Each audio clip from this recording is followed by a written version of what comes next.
Profesor. Ya, gracias. Muy bien. Buenas noches, estimados colegas. Hoy día vamos a conversar sobre los estudios de fuentes de agua y los estudios de suelos, específicamente los test de percolación en los proyectos de agua y saneamiento. Ya vamos a ver la importancia de los estudios de fuentes de agua y de los estudios de suelos en los proyectos de agua y saneamiento, ¿no? Eh, Bueno, creo que la mayoría de nosotros conocemos un sistema de agua potable. Este es un esquema, un croquis de un sistema de agua potable en zona rural, ¿no? Sus características, bueno, son captaciones, ¿no? Está constituido por captaciones, por cámaras de reunión, ¿no? Captaciones, cámaras de reunión, reservorios. Y bueno, luego ya pasamos a, después de la línea de conducción que une las captaciones con el reservorio, pasamos a las redes de distribución, ¿no? Que son las que conectan o transportan el agua hacia las viviendas. Este es un croquis de un sistema existente que hay que mejorar, ¿no? Este croquis es muy importante porque acá se indican las características básicas de las captaciones, su caudal en época de estiaje, ¿no? Sus coordenadas, y nos da una idea rápida, ¿no? ¿Qué está fallando aquí, ¿no?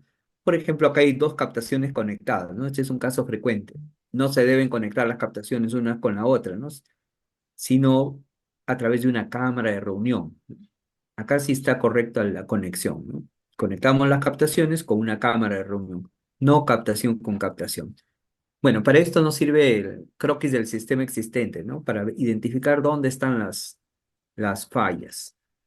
Bien, ahora veamos ya, con esta breve introducción, ahora pasamos a los estudios básicos, ¿no? Dentro de los estudios básicos tenemos al estudio topográfico, al estudio de suelos y el estudio de fuentes de agua. Hoy día vamos a hablar principalmente del estudio de fuentes de agua y del test de percolación, ¿no? Que son dos aspectos claves para el diseño de los proyectos de saneamiento rural. Sí, ya principalmente me voy a enfocar en lo que es saneamiento rural, ¿no? Que es donde me he desempeñado mayormente, ¿no? Donde tengo más experiencia. Bien, para el estudio de fuentes de agua, lo más importante o en forma sintética, lo que necesitamos es conocer la calidad del agua de la fuente y la cantidad. Calidad y cantidad son dos aspectos fundamentales para el estudio de fuentes de agua. La calidad nosotros la vamos a comparar con el Decreto Supremo 004/2017 del Ministerio del Ambiente. Esta es la norma aplicable para las fuentes de agua. O sea, la fuente debería cumplir con los parámetros que indica el Decreto Supremo 04/2017, Ministerio del Ambiente. Los estudios de calidad normalmente lo hacemos en un laboratorio acreditado por INACAL, ¿no? En un laboratorio acreditado por INACAL. Y bueno, con eso nosotros ya tenemos una idea bastante cercana o certera de la calidad del agua que vamos a captar, ¿no? Y las aguas, de acuerdo a esta norma, van a ser tipo A1, A2 y A3, ¿no? Si es A1, la vamos a tratar con simple desinfección, A2 con un tratamiento convencional y las A3 con tratamiento avanzado, ¿no? Eso es lo que nos dice la norma en resumen. Con respecto a la cantidad también es un aspecto muy importante, ¿no? Ahora estamos viviendo una época de cambio climático, hay sequías, hay inundaciones, entonces es conveniente, actualmente es conveniente diseñar con un poco más de caudal, ¿no? No con el caudal promedio, sino con el caudal máximo diario, ¿no? Nuestra fuente tiene que ser mayor o igual al caudal máximo horario, y si no alcanza hay que buscar otra fuente. Y además tenemos un aspecto crítico que en los proyectos de saneamiento rural actualmente se están diseñando sistemas con arrastre hidráulico, los cuales necesitan más agua, ¿no? Entonces, mi recomendación en cuanto a la cantidad es diseñar o que la sumatoria de las fuentes, la sumatoria de los aforos en épocas de estiaje de las fuentes de agua, de los manantiales, sea mayor que el caudal máximo diario. ¿Ya? Eso es lo que tenemos que asegurar, ¿no? O sea, tener un caudal mayor al máximo diario nos va a dar garantía para la época de estiaje, ¿no? Y obviamente para la época lluviosa vamos a tener caudal de sobra. Entonces, eso es en forma muy resumida los requisitos de calidad y cantidad. Ahora vamos a profundizar un poco, vamos a ver los diferentes tipologías, los diferentes tipos de sistemas. El sistema más frecuente, más común es el de gravedad, ¿no? El sistema por gravedad, donde tenemos un manantial que lo captamos mediante una estructura y luego derivamos el agua hacia un reservorio. Posteriormente, el reservorio lo envía hacia la red de distribución. Ese es el sistema más común que tenemos a nivel país. Tenemos otro caso que es el de gravedad, ¿no? Un sistema por gravedad sin bombeo con tratamiento, ¿no? Cuando captamos un río, una quebrada, necesitamos tratar el agua, ¿no? Las aguas superficiales siempre tenemos que tratar. Captamos el agua del río con una bocatoma, con una estructura tipo barraje, captamos el agua y tenemos que derivarla hacia una planta de tratamiento. Luego del tratamiento, luego de tener los parámetros controlados, los parámetros de calidad controlados, ya podemos enviarlos al reservorio, ¿no? Tenemos un micrófono prendido. Bien. Luego del reservorio, el agua se distribuye hacia la red de distribución. Tenemos otro tipo de sistemas que son los sistemas por bombeo, ¿no? Estos son muy frecuentes en la costa, ¿no? En la costa generalmente explotamos el agua de los acuíferos mediante pozos, ¿no? Pozos perforados que pueden ser tajo abierto o pozo tubular. eh, y bueno, instalamos aquí una caseta de bombeo y con la ayuda de una bomba sumergible enviamos el agua hacia el reservorio, ¿no? En la costa la topografía suele ser plana y nos obliga a tener reservorios tipo elevados. Luego lo distribuimos a la población. Y en algunos casos poco frecuentes, pero sí ocurren, eh, además del sistema de bombeo, tenemos que tratar el agua, ¿no? También esto ocurre en poblaciones que están en la costa muy cercanas al mar, por ejemplo, ¿no? Hay mucha conductividad eléctrica, mucha salinidad, ¿no? Entonces, en esos casos tenemos que adicionar una planta de tratamiento para que el agua que vamos a bombear pueda cumplir con la calidad y luego la derivamos hacia el reservorio. Es un caso especial, pero también los tenemos, ¿no? También se presenta. Bien, acá tengo los micrófonos.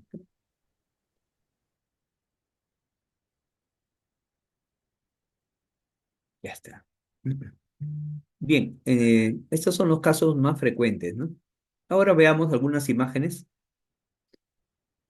de proyectos a lo largo del país, ¿no? Acá tenemos, por ejemplo, una captación de agua de río, tipo balsa cautiva, ¿no? En la zona selva, pues es bien complicado captar el agua, ¿no? Una de las alternativas tecnológicas es con la balsa cautiva, ¿no? Y el tratamiento obligatorio, ¿no? Miren el color del agua. Necesitamos un tratamiento de todas maneras. Y incluso puede ser un tratamiento avanzado, ¿no? Según la turbidez o según la presencia de metales pesados que pudiera tener el agua. Acá tenemos una captación de sierra o de selva alta tipo barraje. Todos estos aspectos son parte del estudio de fuentes de agua. En el estudio de fuentes de agua nosotros identificamos, es captación de manantial, es captación de, de quebrada, de barraje, de río. Todo eso lo vamos analizando, hacemos el balance oferta-demanda de agua y los análisis de calidad que nos van a ayudar a definir si necesita o no necesita tratamiento. En general, los sistemas de aguas superficiales siempre van a requerir tratamiento. Los de agua subterránea generalmente no requieren tratamiento. El agua subterránea ya viene filtrada por la naturaleza y suele ser de buena calidad, salvo excepciones en zonas agrícolas donde puede tener mucha salinidad por efecto de los fertilizantes, o en zonas mineras también, donde puede haber presencia de metales pesados, ya sea por contaminación o por contacto del agua, contacto del acuífero a través del medio poroso y, este, y con la mineralogía del lugar, ¿no? Entonces, eso también se da. En forma natural, el agua puede venir con un pH alto y con presencia de metales pesados porque es una zona minera. Hay minerales en el subsuelo, ¿no? Y el agua al filtrar a través del subsuelo capta esos minerales y a la hora que hacemos el análisis de calidad encontramos arsénico, plomo, ¿no? Varios tipos de minerales que pueden ser negativos para la salud, pueden afectar la salud. Por eso es que es importantísimo hacer el análisis de calidad de agua. Acá tenemos una captación de quebrada. Por acá tenemos un manantial de ladera. Unas imágenes de unos manantiales de ladera, que es el caso más frecuente en la sierra, ¿no? Los manantiales de ladera son los más frecuentes. Bueno, acá tengo algunas preguntas, voy a ir contestándolas. Por ejemplo, me preguntan, ¿para qué cantidad de población se hace el saneamiento rural? En saneamiento rural trabajamos para menos de 2.000 habitantes. Menos de 2.000 habitantes, rural. Mayor o igual a 2.000 habitantes lo consideramos urbano. Acá me hacen otra pregunta. ¿Sería bueno más adelante el modelamiento en el software WaterCAD? Sí, bueno, en el curso se ha previsto hacer modelamiento con WaterCAD o WaterGems. WaterGems tiene más opciones que WaterCAD, pero sí es una muy buena herramienta para poder trabajar. La cantidad de caudal promedio de una vivienda para zona rural. En la dotación para zona rural es de 80 litros por persona por día. Si tenemos un grupo familiar de 4 o 5 personas, tendríamos que multiplicar 5 por 80, o sea, serían 400 litros por familia por día. Ya, ese es aproximadamente el consumo promedio diario de una familia en zona rural. Para zona urbana, la dotación es distinta, es mayor, es casi el doble. Sí, y para zona urbana está indicado en el Reglamento Nacional de Edificaciones, ¿no? Tenemos 150 litros por persona por día, por ejemplo, dependiendo del clima y del tamaño de las viviendas.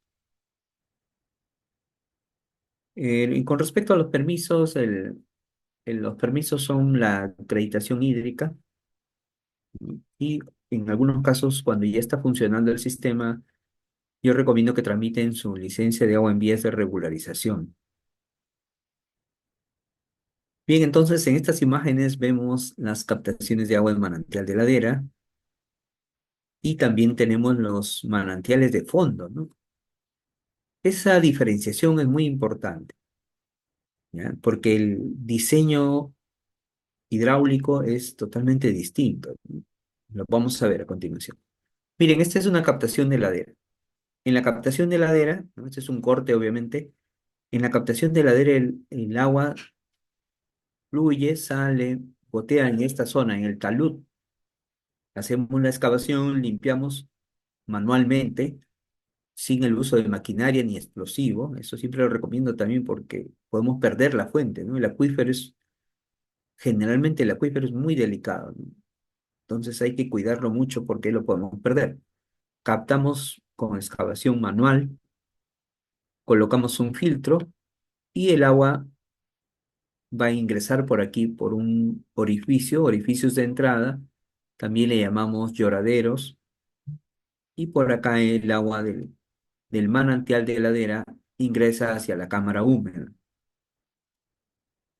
Luego tenemos una cámara que se llama cámara seca y donde están las válvulas básicamente para controlar el ingreso y salida del agua, ¿no? La salida sobre todo del agua. En cambio, miren, la captación de fondo, esta es una captación de fondo. Las captaciones de fondo,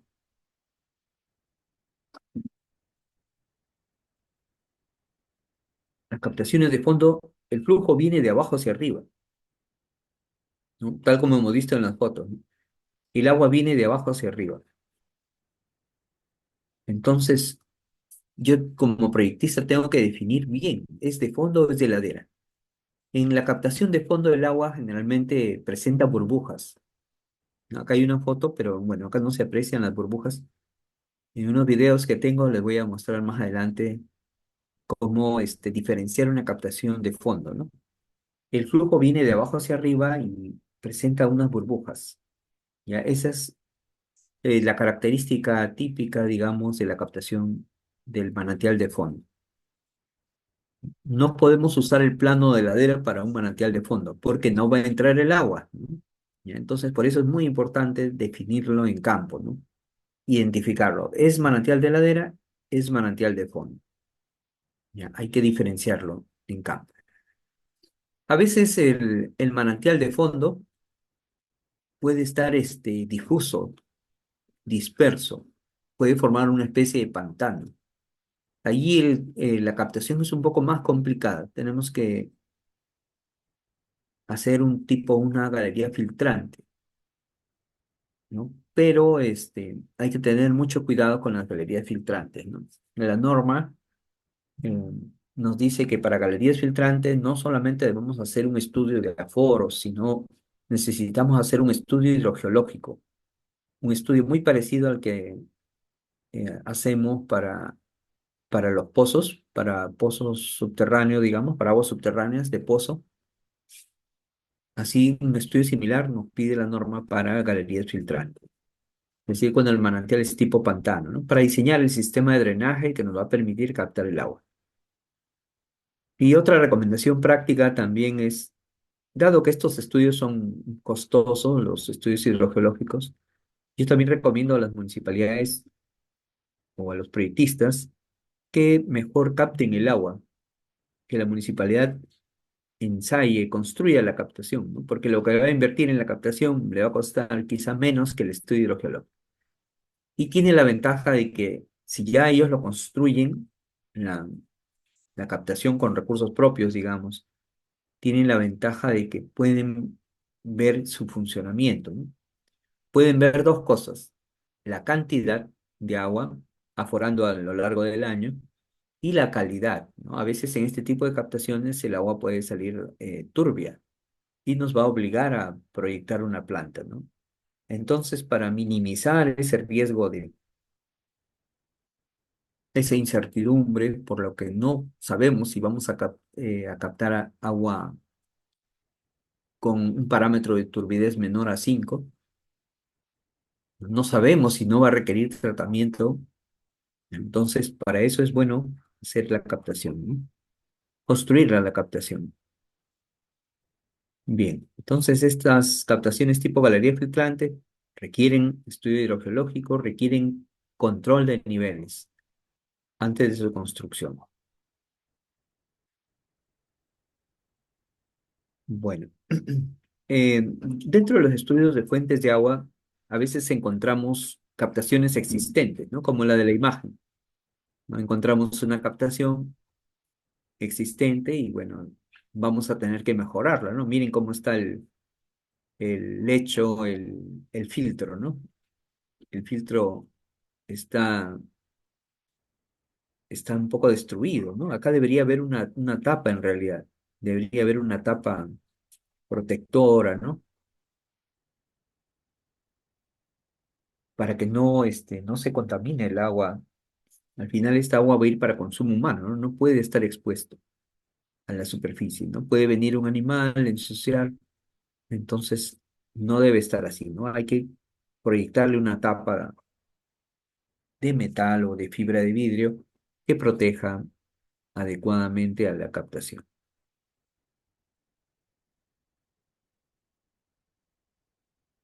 Entonces, luego otro aspecto que hacemos, otro trabajo que hacemos es realizar el aforo, ¿no?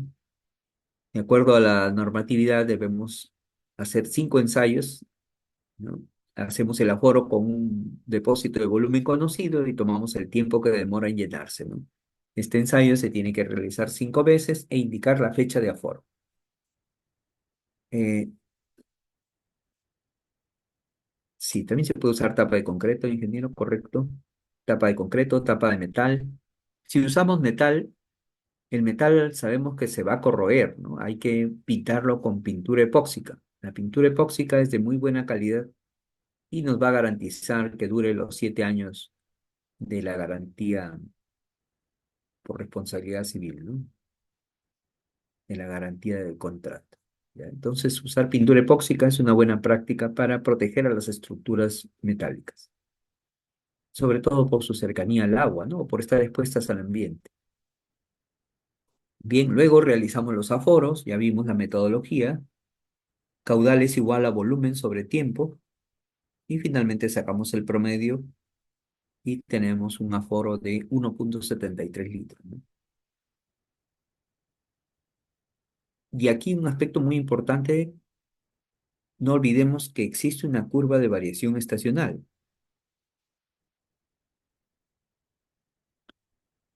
El caudal no es el mismo durante todo el año, ¿no? El caudal es variable en realidad. El caudal varía a lo largo del año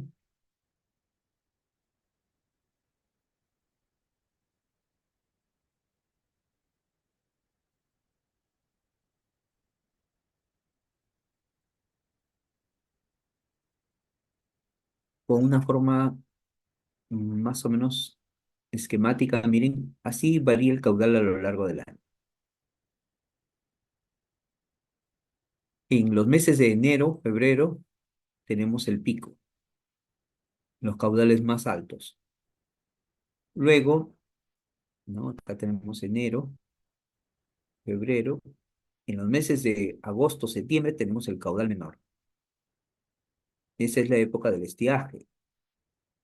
Agosto, septiembre, caudal mínimo. A veces varía un poco de región a región, pero en general en Perú esta es la tendencia. Y la proporción que hay, por ejemplo, si yo acá tengo un aforo de 1 litro en época de estiaje, la proporción aproximadamente va a ser de 3 a 1. En época húmeda vamos a tener el triple de agua que la que tenemos en época seca. ¿Ya? Esta es una relación aproximada, pero que la hemos podido obtener después de unos 500 a 1000 aforos, ¿no? Y la autoridad del agua también lo ha determinado, ¿no? Ellos sí me ganan, ellos hacen más aforos que nosotros. Pero ellos también han llegado a un coeficiente parecido, ¿no? Estos coeficientes en realidad son variables. He podido llegar a este promedio, pero en algunos lugares, dependiendo de la geología, de la estratigrafía, puede ser 2, o en otros lugares puede ser aproximadamente 4, ¿no?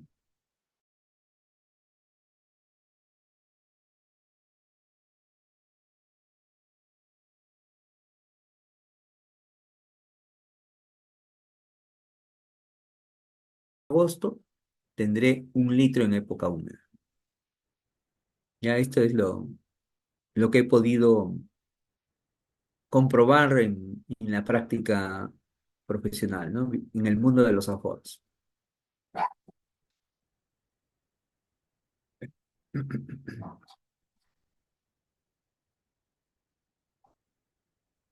Bien.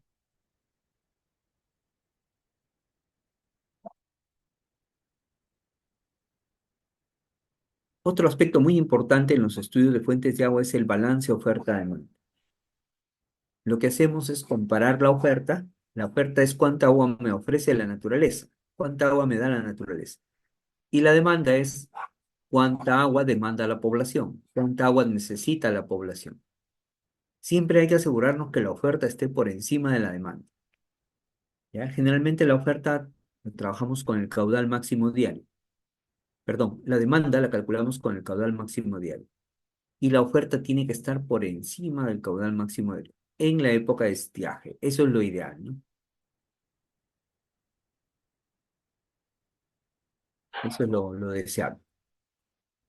De esa manera la población no va a sufrir de escasez de agua en la época de estiaje.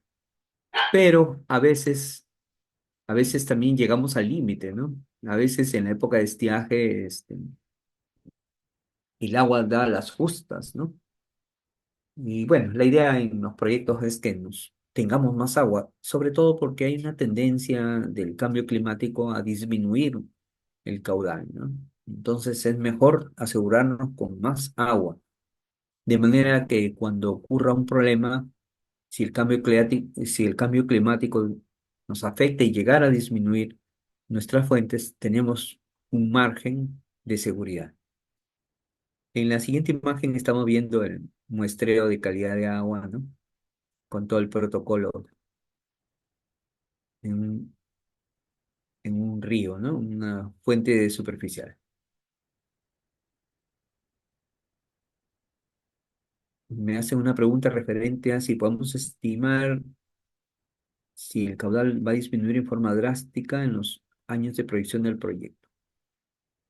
Eh, los expertos del panel intergubernamental del cambio climático habían llegado a concluir que eh, Perú iba a sufrir una disminución en sus fuentes de agua del orden del 30%. Se tienen actualmente modelos para simular, pero son aproximados, ¿no? Para simular la disminución de las fuentes de agua. Y bueno, eso es lo que habían modelado para Perú el panel, ¿no? El panel intergubernamental del cambio climático, los expertos del panel. Entonces, con esa consideración es recomendable que siempre tratemos de tener la oferta por encima de la demanda, ¿no? Y con el caudal máximo diario, o sea, la demanda calculada con el máximo diario, de manera que tengamos un 30% adicional de agua, ¿no? Acá tenemos un un cuadro comparativo para el análisis de calidad de agua con algunos de los principales parámetros, ¿no? Por ejemplo, este manantial, acá están los resultados de la muestra. Este manantial tiene un pH de 6,76. La norma nos dice mínimo 6,5 a 6,8 para aguas tipo A1. Para captaciones en zona rural es ideal tener aguas A1. Pero si nos tuviéramos, por ejemplo, una captación de quebrada o de río, pasamos a la categoría de aguas A2, ¿no? Y bueno, la A3 ya es para casos especiales, ¿no? Cuando no tenemos agua de buena calidad, pero tenemos que potabilizar con un tratamiento avanzado. Entonces, acá tenemos un pH 6,76, adecuado, color menor a 1, adecuado, conductividad eléctrica 623, es menor a 1500, estamos bien. Nitratos 9 versus 50 de la norma, excelente. Y así vemos que esta muestra cumple con la calidad, ¿no? Cloruros 10 versus 250 es un agua de buena calidad. Y el parámetro turbidez 0,10 y el límite de la norma es 5. Entonces esta agua no necesita tratamiento, ¿no? Es un agua tipo A1. Y el agua de los manantiales suele ser de esta calidad, tipo A1.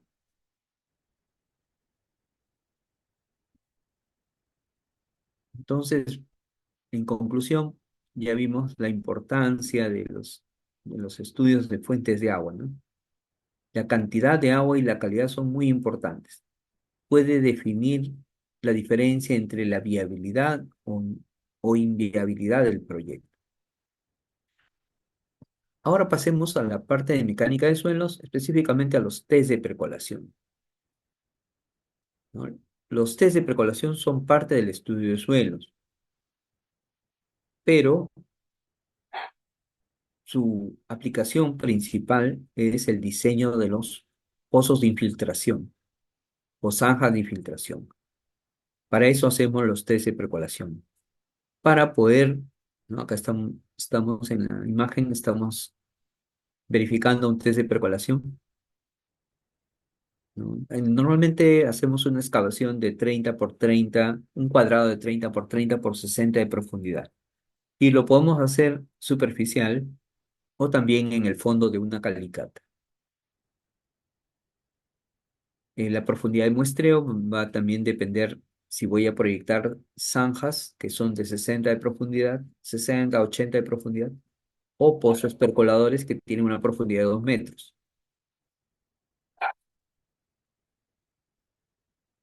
Para la eliminación de excretas, tenemos varias alternativas, ¿no? Hoyo seco ventilado, que es la letrina más común que todos conocemos. La compostera, que es una especie de, es un baño, pero que trabaja en seco. Es un baño especial. Y tenemos la otra opción tecnológica, que es el tanque séptico mejorado, o también conocida como sistema de arrastre hidráulico. ¿Ya? Esta es la opción más usada, más aceptada por la población. Tanque séptico mejorado también le llamamos biodigestor. Este es el sistema de tratamiento, ¿no? Para los baños que se están construyendo como complemento de los sistemas de agua para zona rural. Pero este baño necesita un sistema complementario de infiltración al subsuelo. Y la infiltración puede ser con pozo, con zanja, o si el suelo es muy arcilloso y no permite la filtración, podemos usar también el humedal. Entonces tenemos tres opciones, ¿no? Y estas opciones dependen del tipo de suelo. Por ejemplo, si el tiempo de infiltración es menor a 4, podemos seleccionar pozo de absorción. Si está en el rango mayor a 4 y menor a 12, podemos seleccionar zanjas de infiltración. Pero si el suelo, ¿no? 12 minutos es, ¿no? El tiempo que demora el test de precolación. O el tiempo que demora en infiltrar 1 centímetro. ¿Ya? Este tiempo de infiltración es el tiempo que demora en infiltrar 1 centímetro. Por ejemplo, para el pozo, generalmente, si el tiempo es menor a 4 minutos por 1 centímetro, seleccionamos pozo, ¿no? Si está en el rango de 4 a 12, seleccionamos A. Y el humedal lo seleccionamos cuando tenemos napa freática muy superficial o también cuando el tiempo es mayor a 12, ¿no? El humedal tiene la ventaja de que nos permite hacer un tratamiento adicional. Esto de acá es tratamiento primario y el humedal vendría a ser un tratamiento secundario, ¿no? Entonces, teniendo tratamiento primario y secundario, podemos hacer una descarga aplicando cloración de ser posible, ¿no? El test de percolación se hace a 60 centímetros como mínimo. Yo recomiendo que lo hagan en 2 profundidades para que ustedes puedan seleccionar el mejor sistema, ¿no? Cuando uno está elaborando el proyecto, no sabe si va a proyectar pozos o zanjas, ¿no? Hay todavía incertidumbre. Por eso la importancia del test de percolación. Entonces, la recomendación es hacer test a 60 y a 1,20 m. Ya, esa es mi recomendación general, ¿no? A 60 de profundidad y a 1,20 m. He tenido casos donde a 60 centímetros no filtraba nada, cero infiltración. ¿Qué pasó? Un estrato arcilloso en el estrato superior, ¿no? En la capa superior, arcillas. ¿Y qué había debajo de las arcillas? Un estrato arenoso. Por lo tanto, no podíamos proyectar zanjas porque la arcilla iba a rodear a la zanja y no iba a filtrar nada. Pero sí podemos proyectar pozos, porque a mayor profundidad tenemos al estrato permeable. En este caso me tocó una arena. Es decir, estratigráficamente, miren, voy a hacer un esquema. Teníamos la capa superior, arcilla, Cl, por ejemplo, y abajo tenía una arena tipo SP, SW. Entonces acá era imposible proyectar zanja, ¿no? Porque la zanja se queda en esta profundidad, la zanja de infiltración. En cambio, el pozo, para este caso, el pozo fue la mejor opción porque el pozo es profundo, ¿no? Tiene 2 metros el pozo. O sea, el agua del pozo iba a filtrar al estrato permeable, ¿no? Y ha habido otros casos, ¿no? Al revés. Un proyectista me presentó, la estratigrafía estaba al revés. Encima era arena y abajo era arcilla. Y él estaba proyectando pozo. Mal, ¿no? Ahí estábamos mal.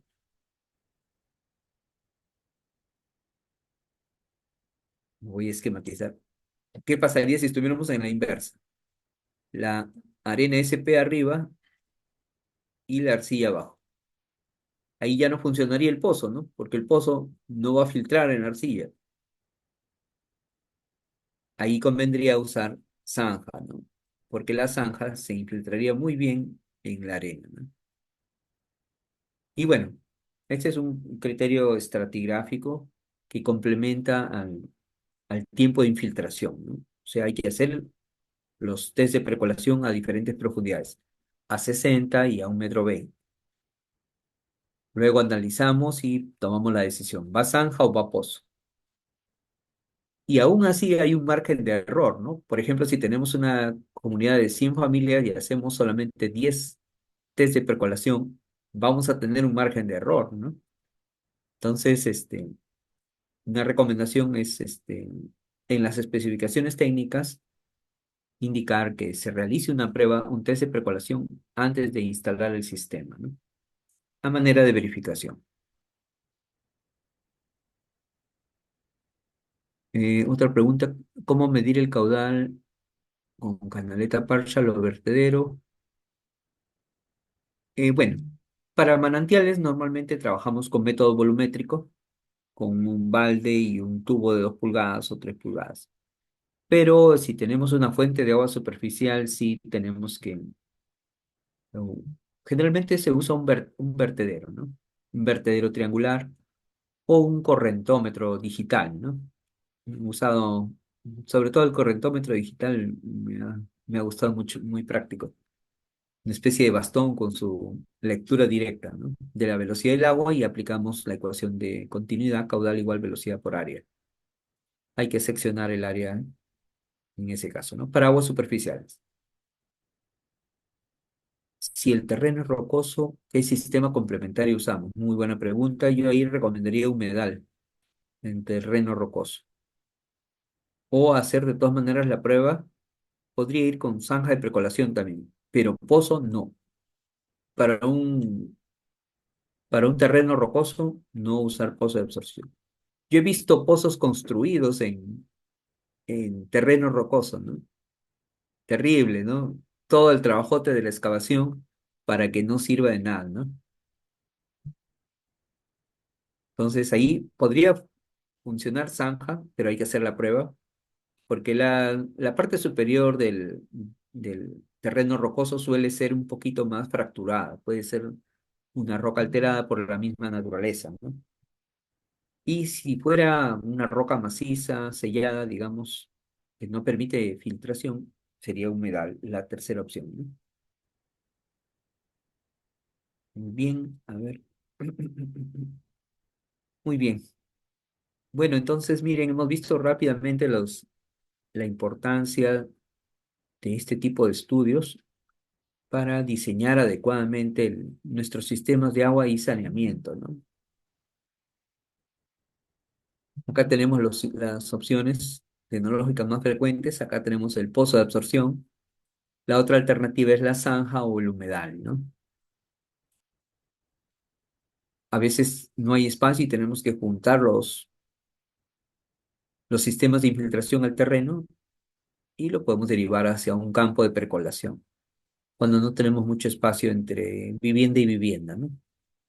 O cuando la humedad puede afectar a las construcciones que suelen ser de adobe en zona rural. Alejamos sencillamente el sistema de infiltración, lo alejamos del centro poblado y lo descargamos en un lugar aceptado por la población, ¿no? Y que esté saneado su terreno.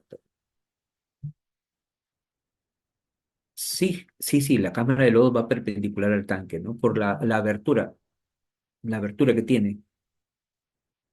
Sí, correcto, ingeniero Omar. Muy bien, eso es lo que quería compartirles hoy y más bien paso a invitarles al curso que vamos a dictar en breve, ¿no? A partir de la próxima semana, si no me equivoco.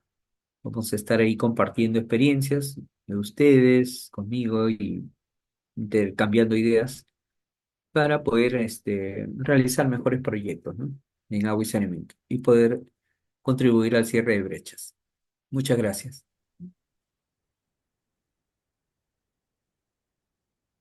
Aló, Inge. Sí, adelante, adelante. Señor, buenas noches. Disculpe, una consulta. Sí, Inge, dígame. con respecto a la zanja de percolación, eh, creo que la norma indica un cierto longitud, o puedo, a lo mejor, no sé, si no me favorece, digamos, la napa freática o algo, puedo extender la mayor longitud. La longitud de la zanja va a depender del tiempo de infiltración. Si el tiempo de infiltración es 12, le va a salir una zanja dos zanjas de 5 metros. Pero si el tiempo de infiltración es 6 minutos, le va a salir dos zanjas de 3 metros. O sea, la longitud de zanja se diseña, se calcula. Depende del tiempo de infiltración. Depende del test de percolación. Ya, Inge, pero digamos, por una población grande necesito, digamos, mayor área. Puede, digamos, no sé, hasta cuánto es el límite para poder extender una longitud. Allá, o sea, un sistema de zanjas de infiltración para una población. Sí, Claro, he visto más o menos, por ejemplo, una batería de 6 zanjas, 8 zanjas con 30 metros de longitud. No he tenido así ese tipo de diseños. ya, Inge, disculpe, o sea, no hay un límite, digamos, para definir una cierta longitud nada más. Yo puedo extender, no sé, unos 200 metros, depende si tengo una población grande. Claro, como le digo, sí, porque básicamente es un campo de percolación, ¿no? Lo que proyectaríamos ahí en ese caso es un campo de percolación. Ya, ya, Eh, Inge, muchas gracias. sí, podría tener 30 hasta 50 metros, podría tener. No he visto más grandes en zona rural, de repente por una población más grande, ¿no? Ah, no olvidemos que ya cuando tenemos más de 100 familias, la opción tecnológica sería el tanque in-off, ¿no? Hasta 100 familias podemos manejarlo con biodigestores o tratamientos colectivos, ¿no? Pero más de 100 familias ya, de acuerdo al RNE, tendríamos que pasar a tanque in-off, porque el biodigestor es un tanque séptico, ¿no? Y para tanque séptico la norma dice hasta 20 metros cúbicos de tratamiento por día, ¿no? Sí, Por Inge, cada sistema, ¿no? O por eh, cada red de drenaje. Inge, disculpe, entonces, sí, siendo una población grande, sí está proyectando, yo he visto también Tankimov con su lecho de secado, todo, y su filtro biológico. Del filtro biológico ya proyectan 200 metros de zanja de infiltración, ¿no? O zanja de percolación. No sé si sería viable, por eso lo consultaba. Hay un límite de longitud, digamos, este, acondiciona la norma o... No, no, no, no lo especifica, no lo especifica. Pero hay que tener cuidado con la permeabilidad del suelo, con la topografía, ¿no? Las zanjas van con una pendiente mínima, casi pendiente cero, ¿no? Claro, he visto que 1% es, 1 por 1000 creo es, 0,5%, sí. inclusive lo han puesto 5 por 1000, pero no sé 5 por si... 1000, correcto. Sí. mm, Pero entonces sí sería viable, Inge, ¿no? Con esos, Sí, podría ser, sí, habría que ver las condiciones con más detalle. claro, ya, ya, Inge, muchas gracias por la... Ya, gracias también. Acá hay otra pregunta. Cuando la captación es por ladera, pero el reservorio está a 50 metros de altura, ¿se deberá hacer una cisterna o caisson? ¿Por qué? El reservorio está a 50 metros de altura. O sea, el desnivel quiere decir, ¿es por gravedad? No, no entiendo la pregunta de Javier. Cuando la captación es por ladera, pero el reservorio está a 50 metros de altura, ¿se debe hacer una cisterna o caizón? No, no. Ah, acá hay otra pregunta. ¿Cómo mido el tiempo de infiltración o test? Allá. Eso sí lo vamos a responder rápido. Para medir el tiempo de infiltración, tenemos que, primero preparamos el hoyo. Lo recomendable es, para la mayoría de suelos, prepararlo el hoyo un día antes, colocar 5 centímetros de grava en el fondo y echarle agua, de manera que a la hora del ensayo el suelo esté saturado. Luego lo llenamos con agua, unos 30 centímetros de agua, y empezamos a medir el descenso. Podemos medir el descenso del agua cada 5 minutos o cada 2 minutos. Vamos viendo cómo va descendiendo el agua, ¿no? Y con esos datos nosotros podemos hacer el cálculo de cuánto demora en descender un centímetro, ¿no? El test de infiltración o de percolación consiste en ver cuánto demora el descenso por cada centímetro.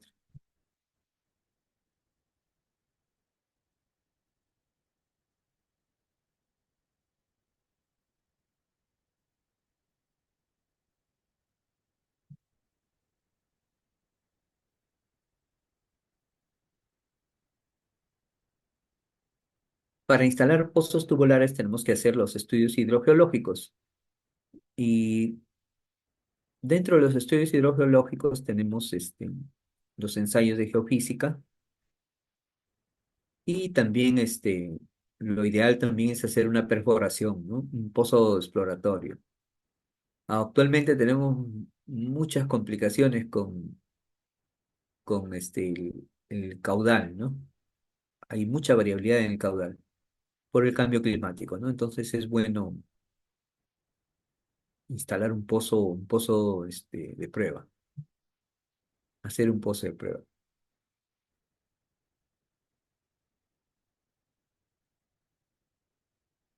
Sí, el agua caliente en baños sí es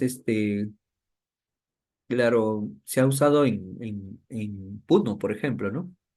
En lugares así, en la meseta del Collao, muy fríos, se puede plantear también una ducha eléctrica, ¿no? En casos extremos, sí. Sí, sí se puede, hay que sustentarlo bien. Pero también hay otras instituciones que financian, ¿no? Un biodigestor nos da para 5 o 6 personas. El biodigestor tiene 600 litros. Hace rato hicimos el cálculo, ¿no? Una familia de 5 habitantes, 5 habitantes por 80 litros son 400 litros por día. Por 0,8, 320 litros es la descarga de agua que vamos a tener en un día. Y el biodigestor es de 600 litros, así que cubre, para tener un tiempo de retención de más de 24 horas, cubre el biodigestor. O sea, un biodigestor da para una familia de 5 personas con total holgura. Pero claro, va a depender también del tipo de consumo, ¿no? Para la zona rural generalmente sí cumple. ¿Qué más? Captación 2000 metros, bombeo.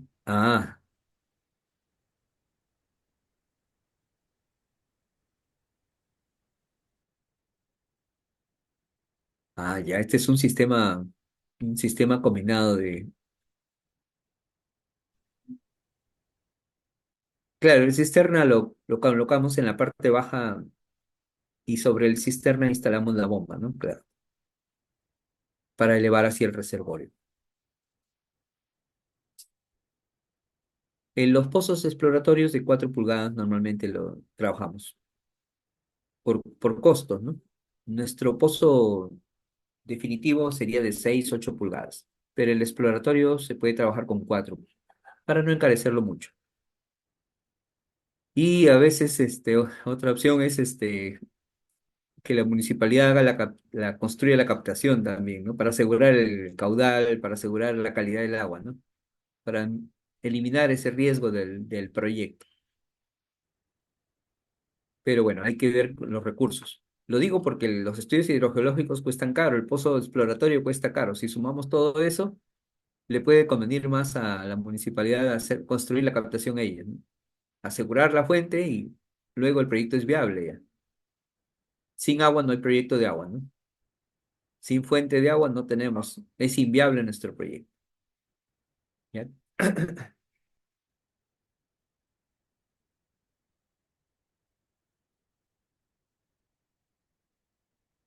Sí, como le decía, hay que hacerlo a distintas profundidades. Yo le recomiendo siempre a 60 y a 1,20. O sea, uno lo hago en el terreno superficial y ahí vemos, va con zanja o no va con zanja. Y otro en el fondo de la calicata, 1,20 m, 1,50 m. Y ahí vemos, ¿va con pozo o no va? ¿Es viable pozo o no es viable? Hagan los dos mejor, a diferentes profundidades, ¿no? Así uno puede descartar o seleccionar la mejor opción.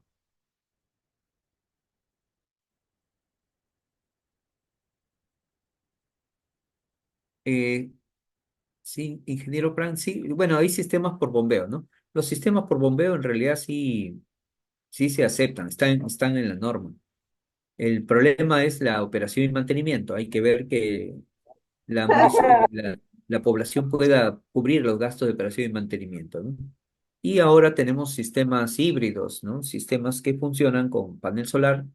Cuando se malogra el panel solar o la batería acumuladora, lo conectan al sistema eléctrico, porque ahora tenemos electrificación rural, ¿no? Hay energía eléctrica en la mayor parte del país, así que recomiendo un sistema híbrido para que sea más sostenible, ¿no? En esos casos. Ah, la norma aplicable para saneamiento rural es la RM 192 del 2018. RM 192-2018. Voy a escribirla. Resolución Ministerial 192 del 2018, guión vivienda, es la que aprueba la norma de saneamiento rural, ¿no? No, no se ha cambiado todavía la norma de saneamiento rural. Ojalá ya pronto haya una adecuación, ¿no? Para sistemas condominiales, por ejemplo, ¿no? Y para la norma urbana es el saneamiento urbano del RNE, las normas OS, ¿no?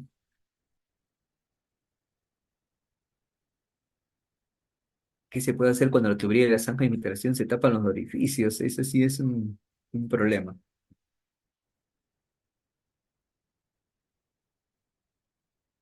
Las medidas del pozo de percolación 30 por 30 por 60. Lo podemos hacer superficial, lo debemos hacer superficial y también en el fondo de la calicata. Hagan los dos. Ustedes ahí van a descartar, va con zanja o va con pozo, ¿no? Ustedes mismos lo van a, teniendo la